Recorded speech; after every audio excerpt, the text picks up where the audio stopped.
on va aussi comprendre avec vous un autre palier, le rôle du peuple aujourd'hui, parce que je me méfie déjà du peuple camerounais que j'aime par-dessus tout. C'est comme si, une fois qu'on a dit ça ici, c'est nous qui serons les victimes de ce peuple. Est-ce qu'il y a quelque chose qui s'est passé? Pourquoi le peuple ne prend pas corps? Pourquoi les gens ne disent pas non si on laissait Dieu à côté? Parce que Dieu peut aussi faire vivre Abraham 170 ans, je ne sais pas où qui.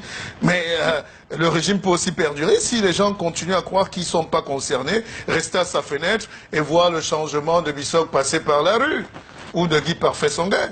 Martial, on ne peut pas techniquement en appeler au peuple sans toucher la source. Les dimensions analytiques qui sont lancées par Badakani sont des dimensions à creuser.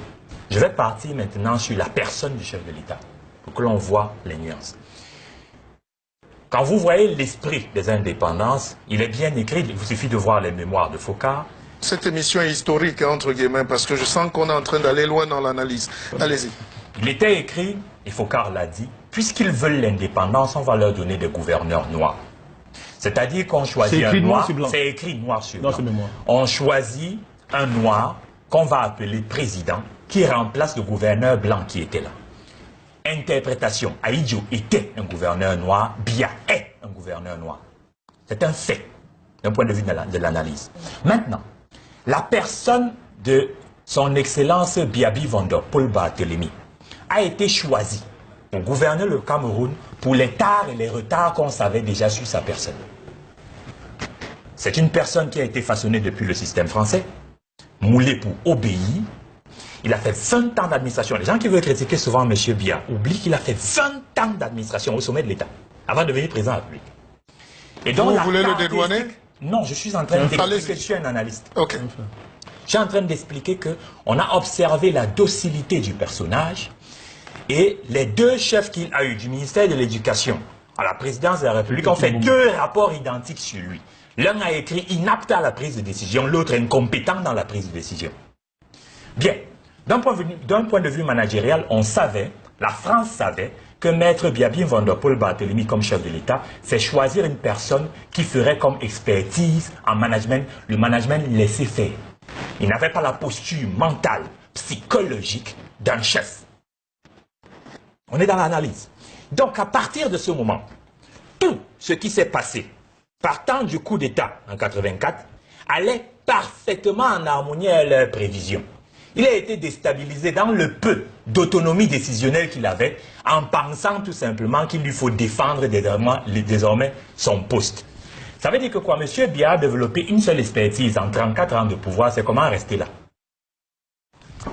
Lorsque vous voyez son mode de fonctionnement, c'est une personne qui pratique, demandez aux experts en management, ils vont vous le dire. Le management, laissez faire.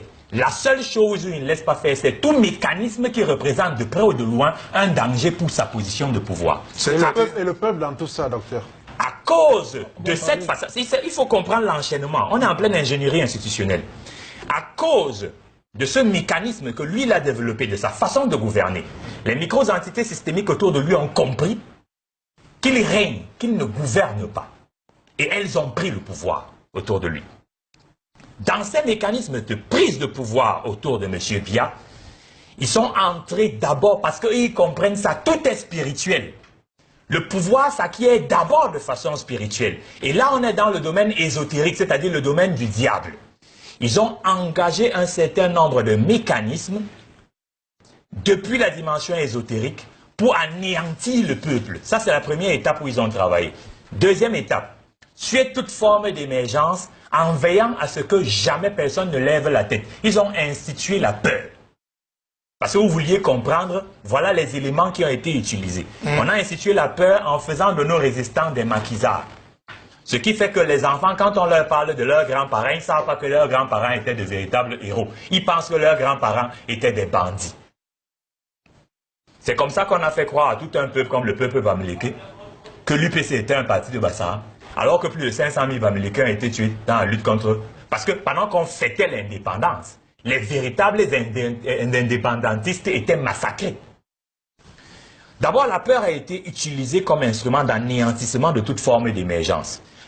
Ensuite, ces systémiques de recrutement conditionné parce que de toute façon, la précondition est surtout d'appartenir à un clan et non d'être performant, a contribué à instituer un système académique, pédagogique, scolaire, qui ne se préoccupe pas de ce qui est essentiel pour le développement de la nation. Vous n'avez qu'à regarder les contenus de programme. L'histoire du Cameroun n'est pas enseignée au Cameroun. Absolument.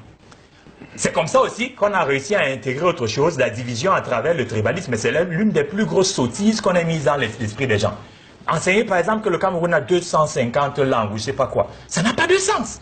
Regardez les arbres généalogiques. Je ne parle que d'arbres généalogiques des Camerounais sur 200, 300 ans, mais ces gens ont les mêmes ancêtres.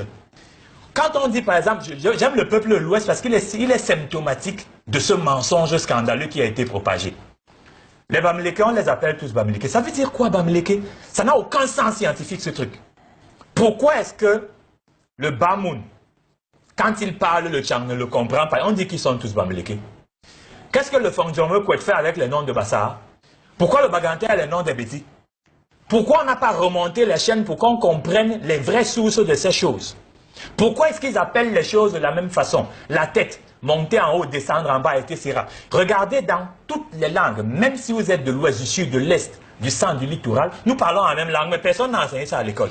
Oui, mais parce que politiquement, c'est plus facile d'avoir une élite, de créer une élite de l'Est avec une grosse tête et une élite du Sud avec des petits pieds. Ce n'est pas de l'invention, c'est un principe machiavélique connu, divisé pour mieux régner, injecté au Cameroun par la colonisation française et entretenu par le néocolonialisme.